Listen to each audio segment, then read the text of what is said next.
যেহেতু বাইবেল আগে এসেছে, কোরআন সেখান থেকেই লেখা হয়েছে, অনেক কিছু নকলও করা হয়েছে। যে কোরআন নকল করা হয়েছে, তাহলে একই যুক্তিতে বলা যায় যে যীশুখ্রিস্ট ওল্ড টেস্টামেন্ট থেকে নকল করেছিলেন। তখন খ্রিস্টানরা বলবে না, আমরা বিশ্বাস করি যে আসমানি কিতাবগুলোর মূল কথা সবসময় একই ছিল, তার মানে হচ্ছে তৌহিদ, এক আল্লাহতে বিশ্বাস করা। আসলে মূল কথাটা একই, কিন্তু ভেবে দেখেন বাইবেলের মধ্যে প্রায় কয়েকশো বৈজ্ঞানিক ভুল আছে। আপনি যদি বলেন বাইবেল থেকে নকল করা হয়েছে, আর অনেকেই বলে নওজুবিল্লাহ যে নবী মোহাম্মদ সাল্লাম কথাগুলো বাইবেল থেকে নকল করেছেন, তার মানে নবী মোহাম্মদ সাল্লাহ সাল্লাম বাইবেলের যে কথাগুলো বৈজ্ঞানিক ভুল সেগুলো নেননি, তাহলে তো তিনি বড় বিজ্ঞানী।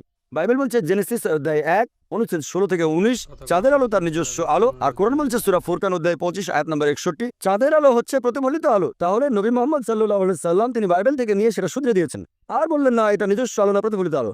এটা সম্ভব না। কোরআনে এমন অনেক কথা আছে যেটা বিজ্ঞান জেনেছে কিছুদিন আগে, কোরআন সেটা 1400 বছর আগে বলেছে। কোনো মানুষের পক্ষে এগুলো লেখা সম্ভব না। কোরআনে যে কথাগুলো আছে কোরআন কখনোই নকল করা হয়নি। এজন্য আমার ভিডিও ক্যাসেট দেখেন বিজ্ঞানের আলোকে কোরআন ও বাইবেল, সেখানে বিস্তারিত জানতে পারবেন। সেখানে আমি প্রমাণ করেছি যে কোরআন বাইবেল থেকে নকল করা হয়নি। কোরআন হচ্ছে ফুরকান, যে মানদণ্ড দিয়ে সঠিক আর বেঠিকের পার্থক্য করবো। আশা করি উত্তরটা পেয়েছেন।